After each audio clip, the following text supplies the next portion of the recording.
नमस्कार, शाम के 6 बज गए हैं। न्यूज रूम से आप देख रहे हैं सवाल इंडिया का। आपके साथ मैं हूं मीनाक्षी खंडवाल।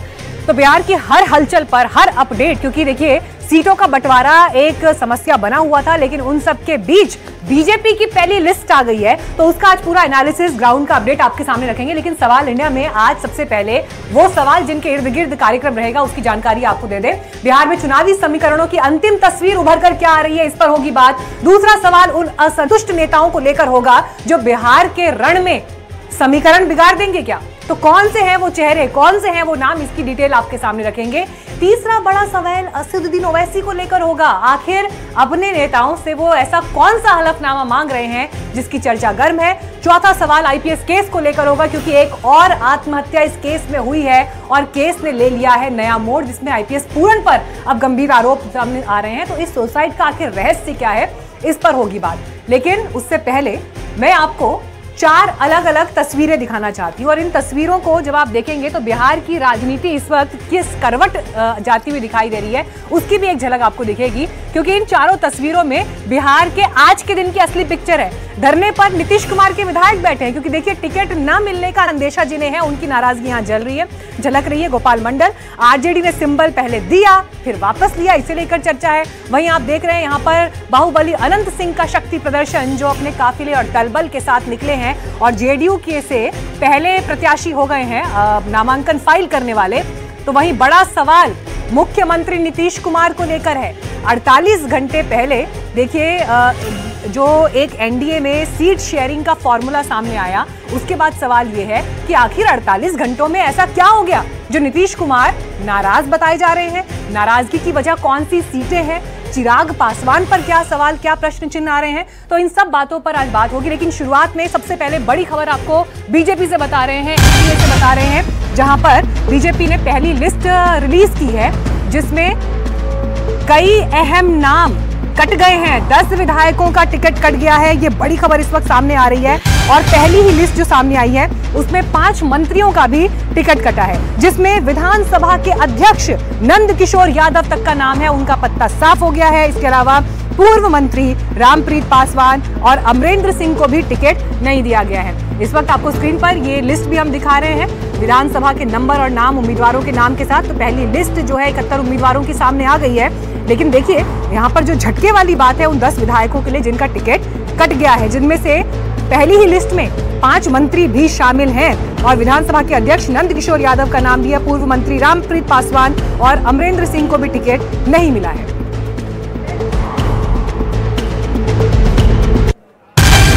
और इस बीच आपको बता दें कि बीजेपी की जो पहली ही लिस्ट है उसमें 9 महिलाओं को भी टिकट दिया गया है, जिसमें बेतिया से रेणु देवी, परिहार से गायत्री देवी, नरपतगंज से देवती यादव, प्राणपुर से निशा सिंह, कोड़ा से कविता देवी, वारसलीगंज से अरुणा देवी, जमुई से श्रेयसी सिंह। तो देखिए महिलाओं की एक अहम भूमिका इसलिए भी होने वाली है क्योंकि जिस तरह से जो महिलाओं को एक वोट बैंक के रूप में बीते कई चुनावों में बीजेपी ने विकसित किया है और महिला वोटर्स को टारगेट करके महिलाओं को प्रतिनिधित्व को लेकर जो एक तैयारी है उसमें इन 9 महिलाओं के नाम महत्वपूर्ण हो जाते हैं पहली ही लिस्ट में। तो 10 विधायकों का टिकट कटा है और इन 10 में से 5 तो मंत्री भी थे। वहीं आपको ये 9 नाम भी हम दिखा रहे हैं महिलाओं के, जिनको पहली सूची में जिनके नाम सामने आए हैं। तो ये पहली लिस्ट है अभी जो बीजेपी ने जारी की है।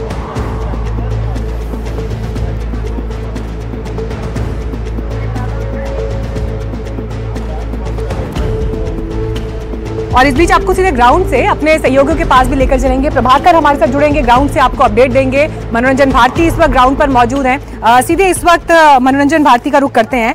मनोरंजन जी, आप लगातार बिहार की हर हलचल पर नजर बनाए हुए हैं। देखिए पहली लिस्ट आ गई है, लेकिन चौंकाने वाली बात यह है कि देखिए 10 विधायक जिनके टिकट कटे हैं उनमें से 5 तो मंत्री हैं और विधानसभा अध्यक्ष तक का टिकट कट गया है। तो एक स्ट्रॉन्ग मैसेजिंग बीजेपी ने यहां से पहली ही लिस्ट में कम से कम कर दी है।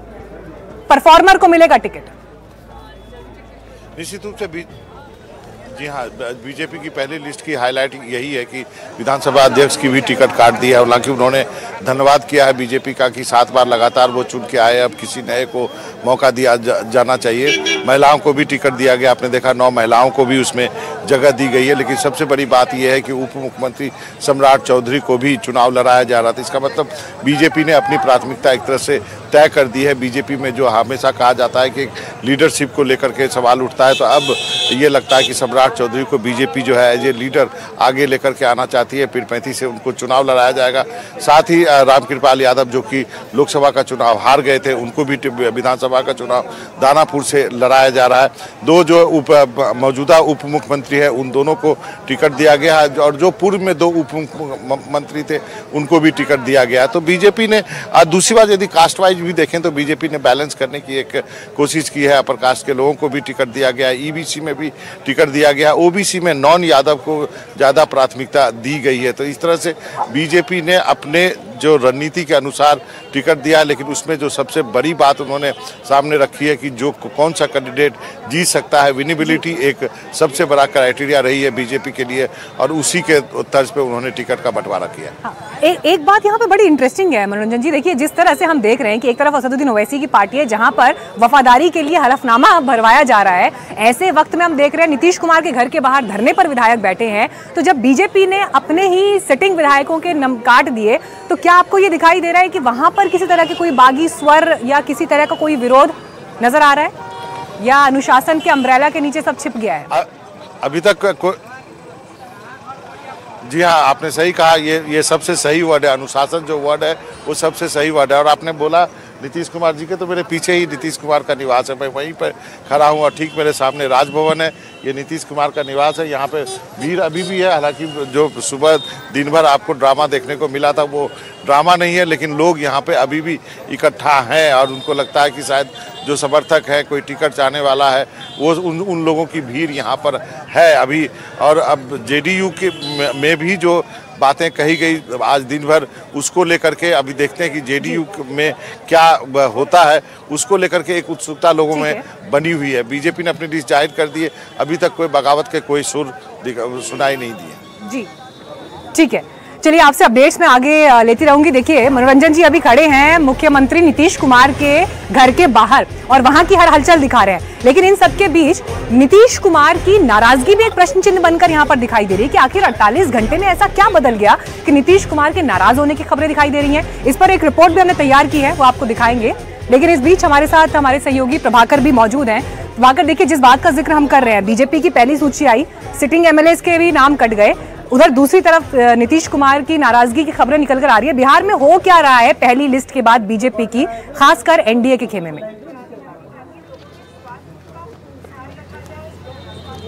देखिए, जो लिस्ट आई है उसमें से वो सारे लोग नाराज होंगे और उनका होना स्वाभाविक भी है जिनका नाम कटा है। और ये हर एक खेमे में होता है, चाहे वो बीजेपी की लिस्ट हो, जेडीयू की लिस्ट हो, या फिर हम जन स्वराज जैसी पार्टी जो कि जिसने पहली बार लिस्ट जारी की है उनकी लिस्ट की बात करें, उनके यहाँ भी नारे लगे थे।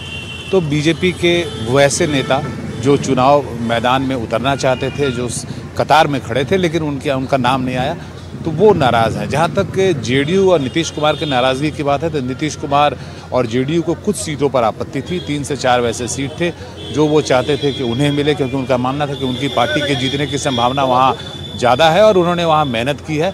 लेकिन वो सीट जो है वो चिराग पासवान यानी कि एलजेपी के खाते में चली गई, जिसके चलते नीतीश कुमार नाराज़ बताए जा रहे थे। आज सुबह उनके जो वरीय नेता हैं उनके साथ उनकी मीटिंग हुई, संजय झा और ललन सिंह थे। उसके बाद सम्राट चौधरी के यहाँ एक लंबी मीटिंग हुई जिसमें कि उन लोगों ने बैठ के इस मामले को सुलझा लिया है। जैसा हमें बताया जा रहा है कि आज शाम को जो फाइनल लिस्ट है, संख्या पहले ही फिक्स हो चुका है एनडीए में, लेकिन जो फाइनल लिस्ट है कि कौन सी कॉन्स्टिट्यूंसी किसके खाते में गई और वहाँ कौन उम्मीदवार होगा, इसकी सूची जो है न केवल जेडीयू जारी करेगी बल्कि इस मामले को सुलझाने के बाद से जो एलजेपी है यानी कि जो चिराग पासवान की पार्टी है वो भी जारी करेगी इस पूरी सूची को। ठीक है प्रभाकर, आप बने रहिएगा, लौटूंगी आपके पास। अभी हमने एनडीए की बात की, आपको महागठबंधन की क्या सूरत है उसके बारे में बताऊंगी, लेकिन इस बीच एक बड़ी खबर हमारे पास आ रही है मैथिली ठाकुर को लेकर। उन्हें लेकर चर्चा जबरदस्त थी कि मैथिली चुनाव लड़ने वाली हैं, तो देखिए अब ऑफिशियली बीजेपी में शामिल हो गई है मैथिली ठाकुर। हालांकि खबरें ये भी थी कि उनके अपने ही क्षेत्र में उनका विरोध हो रहा है, लेकिन इस बीच अलीनगर से उन्हें टिकट मिल सकता है, वहां से उन्हें चुनाव लड़वाया जा सकता है, यह खबर इस वक्त सामने आ रही है। लेकिन देखिए ऑफिशियली बीजेपी में शामिल होना लगभग, यहाँ पर अब खबर जो तस्वीर है वो पिक्चर साफ दिखाई दे रही है। हालांकि जितनी बार उनसे मीडिया ने भी सवाल जवाब किए तो चुनाव लड़ने में उन्होंने दिलचस्पी दिखाई, ये कहा कि अब सोशल रिस्पॉन्सिबिलिटी, जनता के प्रति अपना दायित्व निभाना चाहती हैं, राजनीति की दुनिया में कंट्रीब्यूट करना चाहती हैं, लेकिन इन सब के बीच चुनाव में जो फैक्टर अहम है वो है किसी भी कैंडिडेट की चुनाव जीतने की क्षमता। मासस के बीच में देखिए, पॉपुलर होना अपने हुनर के आधार पर एक अलग बात है, लेकिन जमीन पर जाकर चुनाव जीतना एक अलग तस्वीर है, और वो भी तब जब खुद उनके ही क्षेत्र से उनके विरोध की खबरें भी बीते दिनों सामने आई हैं। तो अब ऐसे में मैथिली ठाकुर का चुनावी भविष्य, राजनीतिक भविष्य आगे किस दिशा में जाता है, ये देखना होगा। इस बीच तस्वीरें भी आपको दिखा रहे हैं जब दिलीप जायसवाल ने उन्हें सदस्यता दिलवाई। बिहार की सबसे युवा महिला विधायक होने वाली लड़की से बात कर रही हूँ। क्या कहूँ मैं, अपने गाने के अंदाज में मुझे बता दीजिए आप क्या महसूस कर रहे हैं। बाजन बाजे शहनैया, छठी मैया थीन आई, छठी मैया थीन आई। इस बार छठ पूजा अलग कैसे हो जाएगी आपके लिए? मेरा बड़ा मन होता है कि छठ पूजा मैं अपने लोगों के साथ बिताऊं, और ऐसा ही होने वाला है। मैं बिहार में ही रहती हूँ मोस्टली। छठ के समय पर अलग अलग जगह कार्यक्रम करती रहती हूँ, लोगों के बीच में रहती हूँ, अलग अलग घाटों पे जाती हूँ। तो बस इस बार भी वैसा ही कुछ होगा। इस बार बीजेपी ही क्यों ज्वाइन की और सबसे बड़ा कारण क्या रहा? कहीं ना कहीं मैं मोदी जी से बहुत प्रभावित हूँ, और मैं बिहार की जो एनडीए सरकार है उससे भी काफ़ी प्रभावित हूँ। एज अ यूथ मैं उन्हें बहुत पसंद करती हूँ, तो बस यही है कि उनका साथ देने आई हूँ। मोदी जी की कोई ऐसी बात जो आपको हमेशा याद रहेगी? उनके कॉन्क्लेव्स में बैठने में बड़ा आनंद आता है जब उनको सुनते हैं। तो एक बात नहीं, ढेर सारी बातें हैं, तो उनका बोलना बहुत पसंद है मुझे। उन्होंने आपका गाना भी ट्वीट किया था कुछ दिन पहले, पोस्ट किया। जी, उन्होंने 2-3 बार पोस्ट किया है। मिलकर कोई बात कही थी कभी? ऐसे बोलते हैं, नमस्ते मैथिली, तैयारी कैसी चल रही है? तो जिस तरीके से वो सबसे कनेक्ट होते हैं तो अच्छा लगता है। एक और जहां पर मैथिली ठाकुर तैयार है, तो वहीं दूसरी ओर चुनाव की तैयारी भी। कैमरा पर्सन सचिन गुप्ता के साथ मनोज्ञा लोईवाल, पटना, एनडीटीवी इंडिया के लिए।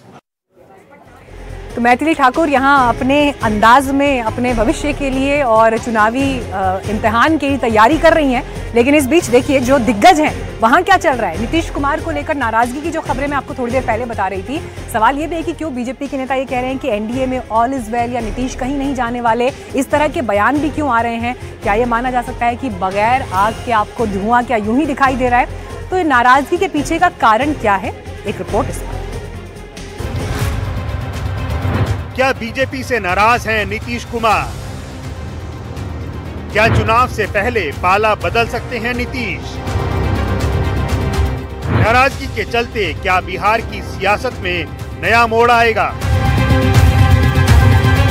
नीतीश की नाराजगी के पीछे क्या है वजह?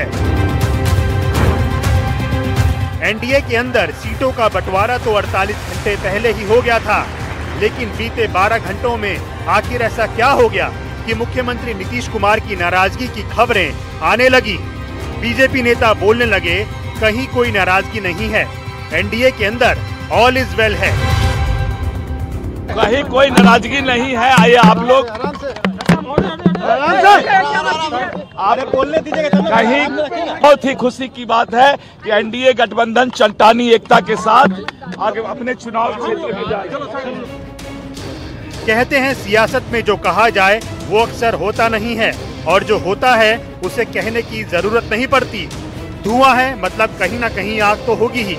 यूं ही धुआं नहीं उठ रहा है, यूं ही नहीं बीजेपी नेताओं को सफाई देनी पड़ रही है, और वो भी बीजेपी के सीनियर लीडर सम्राट चौधरी और दिलीप जायसवाल जैसे नेताओं को।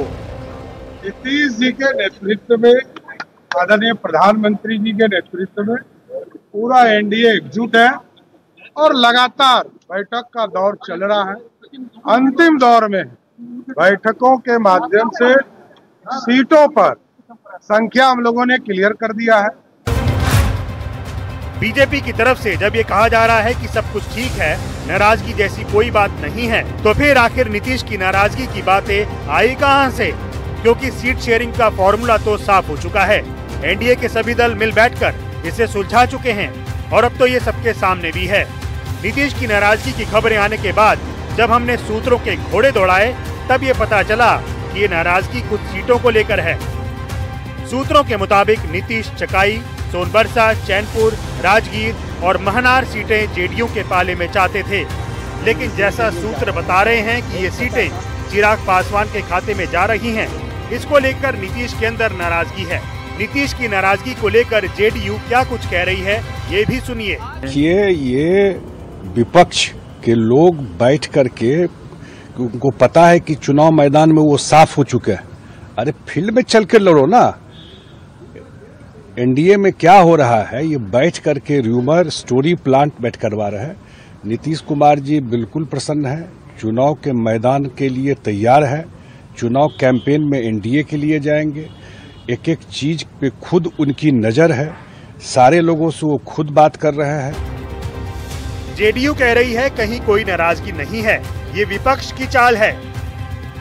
लेकिन नीतीश की नाराजगी की खबरें चाहे जहां से भी उठ रही हों, इसने विपक्ष को एक बड़ा मौका तो जरूर दे दिया।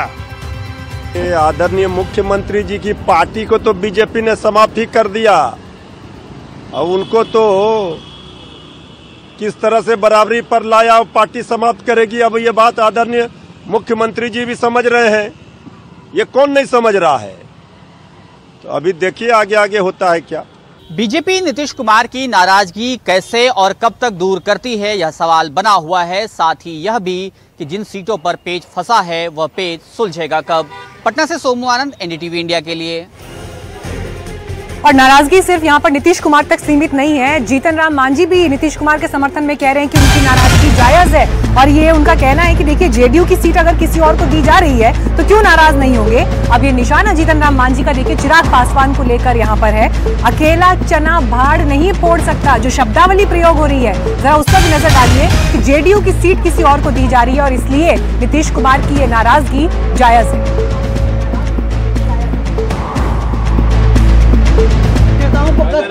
उनका गुस्सा एकदम जायज है, मैं उनके गुस्सा से सहमत हूँ। जब डिसीजन हो गया है तब फिर जदयू के सीट पर कोई दूसरा क्यों सिंबल दे रहा है, और हम उनसे सहमत होते हुए हम भी जो बोध गया से पार्टिकुलर नेता का जो सीट मिला है वहाँ, और मखदूमपुर से जो सीट मिला है वहाँ भी हम अपना लोगों को सिंबल दे रहे हैं। यानी कि चिराग के उम्मीदवार के खिलाफ हम नाम नहीं जानते हैं, लेकिन हम नीतीश कुमार जी के स्टेप से सहमत होते हुए हम भी 2 जगह अपना सिंबल दे रहे हैं। आपके उम्मीदवारों की लिस्ट तय हो गई है? हाँ, तय हो गई।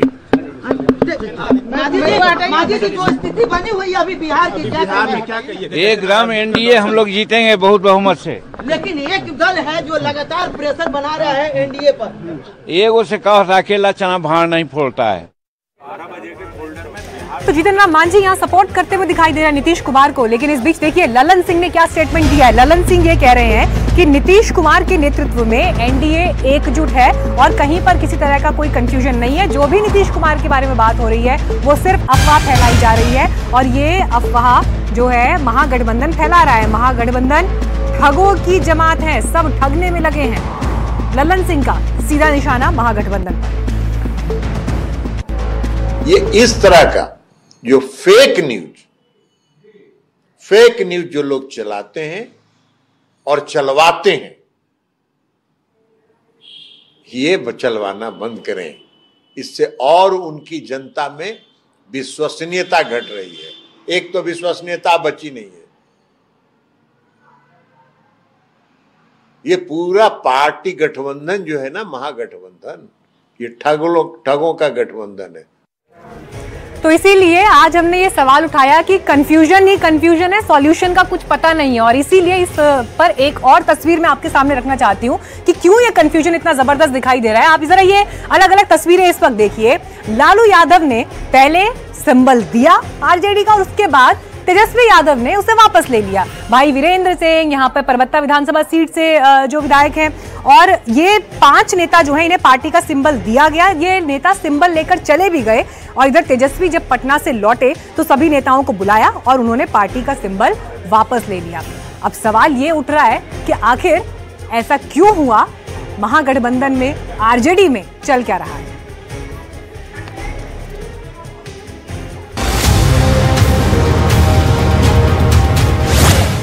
कन्फ्यूजन की स्थिति सिर्फ एनडीए के अंदर नहीं बल्कि महागठबंधन में भी है। और महागठबंधन में कंफ्यूजन तो कई स्तर पर है। महागठबंधन में सीटों का बंटवारा अभी तक नहीं हुआ है, जिसके चलते गठबंधन के अंदर तनाव के हालात बने हुए हैं। कहा तो ये जा रहा है कि सब कुछ कंट्रोल में है और जल्द से जल्द सीटों का ऐलान कर दिया जाएगा, लेकिन जिस तरह तेजस्वी दिल्ली गए और बिना राहुल गांधी से मुलाकात किए वापस बिहार लौट आए, उससे साफ है कि अभी कहीं न कहीं पेंच उलझा हुआ है। सूत्रों के मुताबिक महागठबंधन में सीटों के बंटवारे पर अब तक जो सहमति बनी है, उसके मुताबिक आरजेडी 135 सीटों पर तो वहीं कांग्रेस 61 सीटों पर चुनाव लड़ेगी। इसके अलावा मुकेश सहनी की पार्टी वीआईपी 16 सीट, जबकि वाम दलों में सीपीआई, सीपीएम और सीपीआईएम को मिलाकर 31 सीटें दी जा सकती हैं। इसके अलावा तेजस्वी यादव महागठबंधन में मुख्यमंत्री पद के उम्मीदवार होंगे, लेकिन डिप्टी सीएम को लेकर कोई घोषणा नहीं की जाएगी।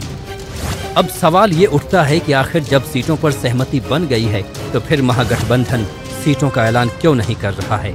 इसको लेकर सूत्रों के हवाले से खबर है कि कई सीटों पर पेंच अभी उलझी हुई है। आरजेडी की सिटिंग सीटों पर कांग्रेस की नजर है, तो वहीं कांग्रेस की कई सिटिंग सीटें आरजेडी चाहती है। वाम दलों को लेकर भी सीटों पर पेंच है। कहा जा रहा है कि सारे पेंच सुलझने के बाद ही ऐलान संभव है। सीटों को लेकर जहां कांग्रेस कह रही है कि गठबंधन का सम्मान है, लेकिन समझौता नहीं करेंगे, तो वहीं आरजेडी कह रही है ऑल इज वेल। कांग्रेस को इतना आंकेंगे कम। कांग्रेस महागठबंधन का सम्मान करती है। कांग्रेस को आप क्या डगरा का बैगन समझते हैं क्या?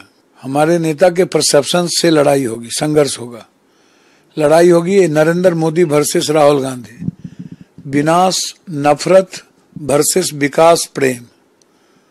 दूसरा कोई परसेप्शन ही नहीं है। गठबंधन धर्म का परसेप्शन ही यही है। इसलिए हम गठबंधन धर्म का सम्मान करेंगे, लेकिन अपने रेस्पेक्ट के साथ कोई समझौता नहीं करेंगे। महागठबंधन में सब ऑल इज वेल है। किसी भी वक्त सीट शेयरिंग की घोषणा कर दी जाएगी। सीट बंटवारे पर अंतिम निर्णय हो चुका है। थोड़ा इंतजार कीजिए, किसी भी वक्त इसकी घोषणा हो जाएगी। महागठबंधन महामजबूती से चुनाव लड़ेगा और महाविजय करेगा। एक तरफ महागठबंधन में सीटों का बंटवारा अभी भी बड़ा चैलेंज बना हुआ है, तो वहीं दूसरी तरफ राबड़ी आवाज से हैरान करने वाली तस्वीर आई है। पहले इन 5 तस्वीरों को देखिए। भाई वीरेंद्र, बोगो सिंह, डॉक्टर संजीव कुमार, राजेश कुमार, दीपू सिंह उर्फ दीपू राणावत को लालू यादव ने पार्टी का सिंबल दे दिया, लेकिन तेजस्वी दिल्ली से पटना लौटे तो इन सबको बुलाकर सिंबल वापस ले लिया। ऐसे में सवाल उठा कि आखिर नेताओं को लेकर लालू परिवार में ही कंफ्यूजन है। ऐसा इसलिए क्योंकि एक तरफ सीटों के बंटवारे के ऐलान से पहले ही लालू यादव ने कुछ नेताओं को पार्टी के सिंबल दे दिए, लेकिन फिर इन नेताओं से सिंबल लिया जाना बड़े सवाल खड़े करता है। सवाल ये कि क्या इन सीटों से तेजस्वी किसी और को टिकट देना चाहते हैं या फिर ये सीटें आरजेडी के खाते में नहीं जा रही। बहरहाल सवाल कई हैं, लेकिन सिंबल देने और सिंबल वापस लेने पर आरजेडी का क्या कुछ कहना है, आपको सुनाते हैं। सर क्या बात बिगड़ी है? सर क्या बात बिगड़ी है? जानकारी नहीं है। सब कुछ ठीक है ना सर? हाँ सब कुछ कोई दिक्कत नहीं है। आखिरी सवाल, अब्दुल अली सिद्दीकी जी बड़े नेता हैं आप। तेजस्वी यादव के आते ही टिकट जो बांटा जा रहा था रोक क्यों दिया गया? अचानक से सारे नेताओं को बाहर क्यों निकाल दिया गया? क्या वजह है? अब हमको तो नहीं है जानकारी। हम बड़े नेता हैं पार्टी में। महागठबंधन में कंफ्यूजन कई स्तर पर है। देखना होगा ये सारे कंफ्यूजन आखिर कब तक दूर होते हैं। Bureau report, NDTV India. ये तो बात थी उस कंफ्यूजन की, जहां सीटें मिल रही हैं, कहां पर सीटें, किसकी सीटें जा रही हैं, किसका पत्ता कट रहा है। लेकिन ब्रेक के बाद बात होगी बाहुबलियों की, क्योंकि बिहार चुनाव की बात हो, बाहुबलियों का जिक्र ना हो, ऐसा कैसे हो सकता है? अनंत सिंह वर्सेस सूरज भान, ब्रेक के बाद।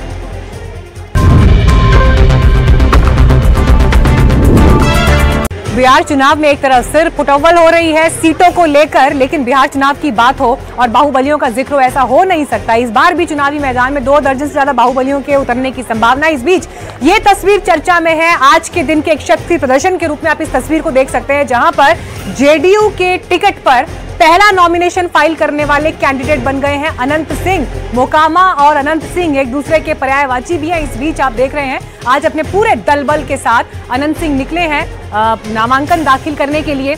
लेकिन मोकामा सीट की कहानी सिर्फ यहीं तक सीमित नहीं है। मोकामा सीट की कहानी लेकिन यहीं तक सीमित नहीं है, क्योंकि देखिए यहां से इस बार मुकाबला दिलचस्प होने जा रहा है। और इसलिए क्योंकि एक तरफ अनंत सिंह जेडीयू के टिकट पर मैदान में होंगे तो दूसरी तरफ सूरजभान सिंह की पत्नी यहां से चुनावी मैदान पर उतर सकती हैं। तो दो बाहुबलियों के बीच प्रबल टक्कर होने की संभावना यहां दिखाई दे रही है।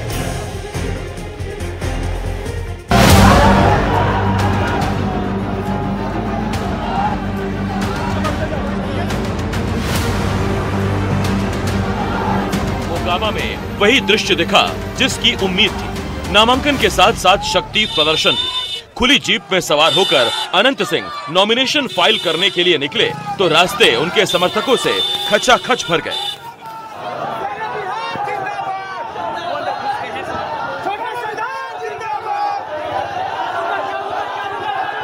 अनंत सिंह नामांकन के लिए बाढ़ अनुमंडल कार्यालय पहुंचे। तैयारी पूरी है, आप देख सकते हैं हजारों की संख्या में जो कार्यकर्ता है उनके लिए यहाँ पर भोजन का भी इंतजाम किया गया है। नामांकन से पहले सुबह सुबह अनंत सिंह ने भगवान परशुराम से आशीर्वाद लिया। इसके साथ ही हजारों की संख्या में अनंत सिंह के समर्थक उनके घर पहुंचने लगे और नामांकन से पहले भोज का आयोजन किया गया। नामांकन आज हो रहा है, लग रहा है अनंत सिंह जीतेंगे। जनता मालिक होती है, लोकतंत्र में जनता मालिक होते हैं और 2005 से लगातार देवतुल मोकामा विधानसभा का जनता अनंत बाबू और उनके परिवार को आशीर्वाद देने का काम किया है। पुनः 2025 है, नीतीश कुमार का विकास पूरे बिहार में बोल रहा है। पुनः मोकामा में भी उसी तरह हम लोग 14 नवंबर को झंडा फहराएंगे। पूरा तैयारी एक तरफा है। हमारे एनडीए प्रत्याशी अनंत बाबू हैं। इस बार रिकॉर्ड मोड से मोकामा से चुनाव जीत दर्ज करेंगे। कहीं किसी प्रकार का लड़ाई नहीं है। मोकामा विधानसभा क्षेत्र में ऐतिहासिक जीत एनडीए प्रत्याशी जनता दल यू समर्थित अनंत बाबू की होगी। दरअसल मोकामा की सीट अब बिहार चुनाव में हॉट सीट बन चुकी है। खबर है कि बाहुबली अनंत सिंह को टक्कर देने के लिए बाहुबली सूरजभान सिंह की पत्नी पूर्व सांसद वीणा देवी मैदान में उतर सकती हैं। लेकिन अनंत सिंह अपनी जीत को लेकर पूरी तरह से आश्वस्त हैं। हम रुपया लिया थोड़ा बंदी का तो नहीं लड़ेंगे, को झोंक है के उतरल है नहीं उतरल, हम भाग नहीं ले रहे, हम चुनाव लड़ेंगे, बात खत्म। देखा जाए तो 1990 से लेकर 2020 तक मोकामा सीट पर अनंत सिंह और उनके बड़े भाई दिलीप कुमार सिंह का ही कब्जा रहा। सिर्फ साल 2000 में हुए चुनाव में सूरजभान सिंह ने जेल से रहते हुए दिलीप कुमार सिंह को हराया था। लेकिन 2005 के बाद लगातार अनंत सिंह ने ही जीत दर्ज की। विधायकी गंवाने के बाद 2022 के उपचुनाव में अनंत सिंह की पत्नी नीलम देवी ने मोकामा में चुनाव जीता था।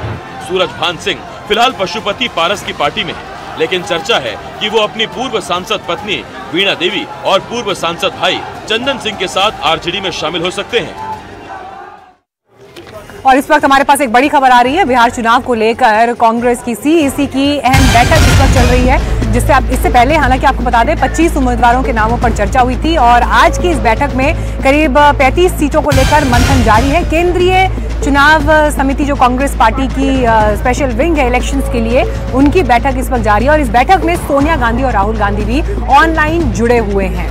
अब इंतजार है पहली सूची के बाहर आने का, लेकिन इस बीच 35 उम्मीदवारों के नाम आज कांग्रेस पार्टी तय कर लेगी, ये खबर इस वक्त निकलकर सामने आ रही है। अब लगभग देखिए सभी दलों के ऊपर अब ये दबाव है कि जल्द से जल्द नाम जाहिर किए जाएं, क्योंकि चुनाव में भी अब कम ही समय बाकी है। 6 नवंबर को पहले फेज की वोटिंग होनी है और उसको देखते हुए ये अहम बैठक इस वक्त जारी है।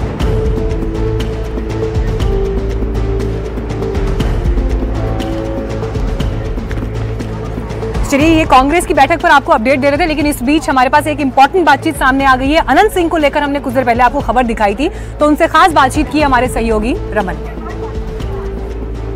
अनंत सिंह ने आज मोकामा से नामांकन भरा है और इस वक्त मोकामा में अपने लोगों के साथ मिल रहे हैं। दादा, कैसी तैयारी है? इस बार भी मोकामा से आपने नामांकन भर दिया? जैसे सब दिन तैयारी है उससे तैयारी है। उम्मीद करें इस बार भी रिकॉर्ड मत से जीत आपको मिलेगी? 1 लाख से 1 लाख से मिलेगी। हाँ, सामने मान लीजिए कोई आरजेडी का उम्मीदवार आ गया तो? वो आया है, सब दिन आइए रहा है। जगह नाम आप लोग ले रहे हैं कि बाहुबली लड़ रहे हैं, तो बाहुबली सब दिन लड़े हैं। हालो भाई लड़ा तो 14,000 लाए हैं। इस बार अगर आगे फिर से तो कह तो रहे हैं कि 1 लाख से जीतेंगे। नीतीश कुमार ने फिर से भरोसा जताया आप पर, जेडीयू के टिकट पर हैं, क्या कहेंगे? सब दिन तो ओकड़े में थे। आप जहां रहेंगे वहीं सरकार रहेगा। जीत तय है एकदम रिकॉर्ड से। हाँ एकदम।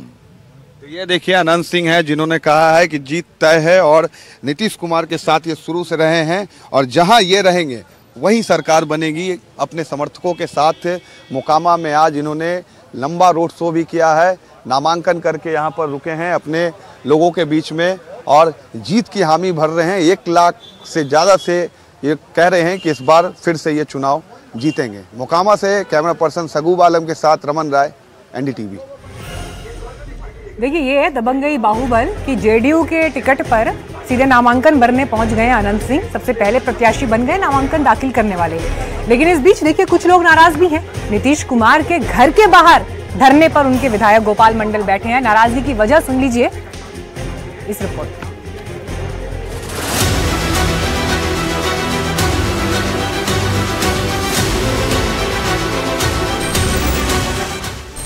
हमको बोलते हैं लाठी चलाइए तब हटेंगे। लाठी का प्रहार हो, ऐसे नहीं हटेंगे। ऐसे नहीं, जब तक टिकट लेकर ही जाएंगे यहाँ से। हाँ, ऐसे नहीं हटेंगे, टिकट लेकर ही जाएंगे। नीतीश के विधायक यही कहते हुए उनके आवास के बाहर धरने पर बैठ गए।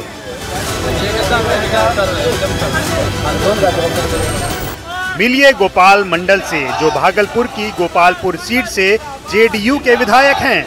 गोपाल मंडल मत घबराना, गोपाल मंडल मत घबराना। विधायक जी सोशल मीडिया पर अपनी खास आदतों और बयानों की वजह से चर्चा में रहते हैं। मंगलवार की सुबह भी अपने अजीबोगरीब स्टाइल की वजह से आकर्षण का केंद्र बने रहे। गोपाल मंडल को कहीं से जानकारी मिल गई कि उनका टिकट कट चुका है, जिससे नाराज होकर वो सुबह सुबह मुख्यमंत्री नीतीश कुमार के आवास पहुंचे और जब अंदर जाने की इजाजत नहीं मिली तो गेट पर ही धरने पर बैठ गए। हमको बोलते हैं लाठी चलाइए तब हटेंगे। लाठी का प्रहार हो, ऐसे नहीं हटेंगे। ऐसे नहीं, जब तक टिकट लेकर ही जाएंगे यहाँ से। हाँ, टिकट नहीं मिला तो यहीं बैठे रहेंगे। धरने पर बैठ गए विधायक जी, क्या कहिएगा? क्या हुआ? धरना पर बैठना पड़ गया। मुख्यमंत्री नहीं मिल रहे हैं,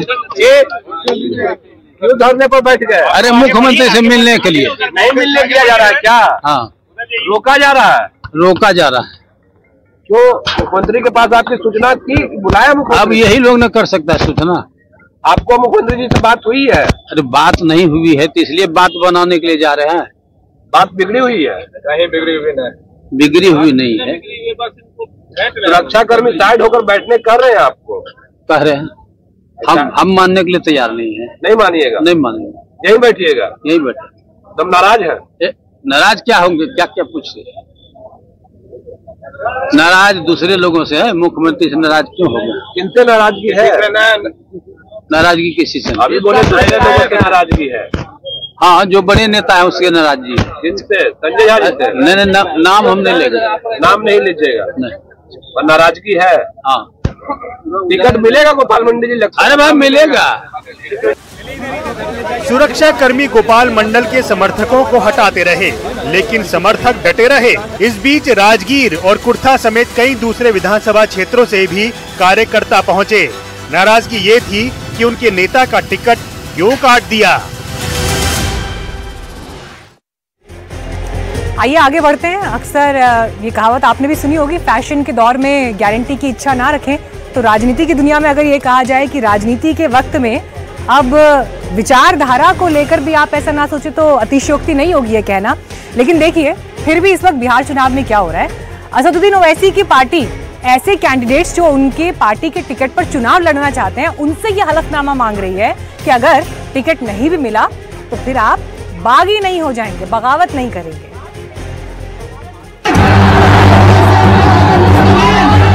बिहार चुनाव से पहले AIMIM की अनोखी पहल। खुदा कसम खाकर कहो कि बगावत नहीं करोगे। वफादारी का हलफनामा मांग रही है ओवैसी की पार्टी। वो कहते हैं ना, दूध का जला भी छाछ फूक फूक कर पीता है। ऐसा ही कुछ अज़दुद्दीन ओवैसी की पार्टी AIMIM बिहार में कर रही है।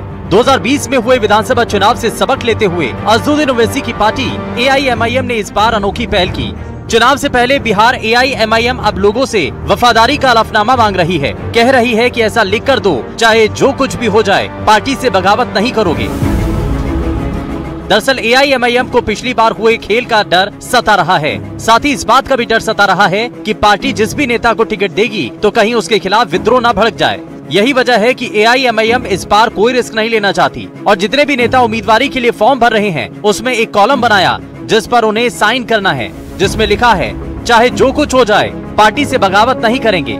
AIMIM ने शपथ का जो प्रारूप तैयार किया उसमें ये लिखा है, मैं खुदा ईश्वर को साक्षी मानकर शपथ लेता हूँ कि मैं AIMIM का सदस्य हूँ। मैंने विधानसभा चुनाव के लिए पार्टी प्रत्याशी बनने का दावा पेश किया। यदि पार्टी मुझे टिकट देती है तो मैं वफादार रहकर जीत हासिल करूंगा और हमेशा पार्टी में रहूंगा। यदि मुझे टिकट नहीं मिलता तो मैं बगावत नहीं करूंगा और पार्टी के अधिकृत उम्मीदवार का समर्थन करूंगा।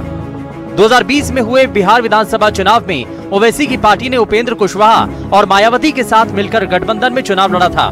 चुनाव में RJD से बगावत करके AIMIM में आए नेताओं को टिकट दिया गया था, लेकिन चुनाव के बाद RJD ने खेल कर दिया था और AIMIM के सभी विधायक राजद में शामिल हो गए थे। AIMIM बिहार में 32 सीटों पर चुनाव लड़ने की तैयारी में है। AIMIM सीमांचल के बाहर भी अपने उम्मीदवार खड़ा करने की तैयारी कर रही है। जानकारी के मुताबिक अब तक करीब 200 दावेदारों ने अलग अलग विधानसभा क्षेत्रों से टिकट के लिए बायोडाटा जमा किया, जिसमें प्रत्याशियों का चयन किया जाना है। एक तरफ AIMIM शपथ पत्र भरवा रही है, साथ ही दूसरी तरफ स्वामी प्रसाद मौर्य के साथ गठबंधन का चौथा फ्रंट बनाने की भी कोशिश में है। बिहार में 3 फ्रंट यानी NDA, महागठबंधन और प्रशांत किशोर की पार्टी जनसुराज के बीच तो पहले से टक्कर है और अब इसमें चौथे फ्रंट की भी एंट्री हो गई है। AIMIM के बिहार अध्यक्ष अख्तरुल ईमान ने इसका ऐलान किया। इसके बाद NDTV से बातचीत करते हुए ईमान ने क्या कुछ कहा, ये आपको सुनाते हैं। आदरणीय स्वामी प्रसाद मौर्य जी की अपनी जनता पार्टी हमारे साथ शामिल हुई है गठबंधन में और उनके नेशनल वाइस प्रेसिडेंट जनाब सादाब खान साहब हैं और उनके स्टेट प्रेसिडेंट जनाब दिनेश कुशवाहा साहब भी हमारे साथ हैं। और उसके साथ साथ दूसरी खुशी हमारी ये है कि बिहार के कद्दावर लीडर एक्स मिनिस्टर और MP जनाब मनाजिर हसन साहब ने MIM का दामन थाम लिया है। हम समझते हैं इन दोनों ताकतों के आने के बाद MIM को और इस घटक दल को काफ़ी फायदा पहुंचेगा। हम दलितों, शोषितों और वंचितों की लड़ाई और कॉमनल फोर्सेस के खिलाफ मजबूत ताकत बनकर उभरेंगे। सीमांचल से बाहर निकलकर 32 सीटों पर आपने उम्मीदवार इस बार दिया है, क्या माइंडसेट है, किसका गेम बिगाड़ने की तैयारी है? मैं किसी का खेल बिगाड़ना या बनाना नहीं चाहता हूं। मेरी पार्टी खुद राजनीतिक पार्टी है, हम अपने दम पर खड़े होने की लड़ाई लड़ रहे हैं।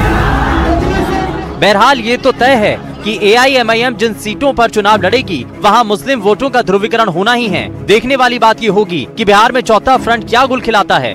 Bureau report, NDTV India.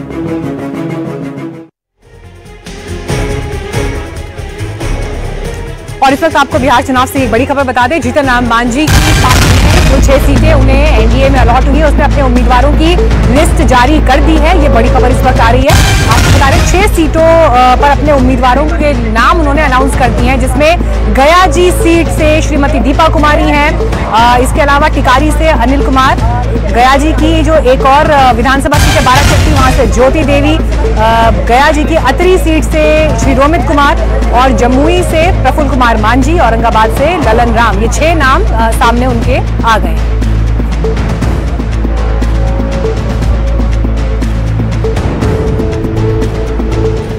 चलिए एक ब्रेक के लिए यहां पर रुक रहे हैं, लेकिन ब्रेक के बाद आपको बड़ी खबर देंगे दिल्ली से। दिल्ली में प्रदूषण की दस्तक को लेकर एक बड़ी खबर ब्रेक के बाद।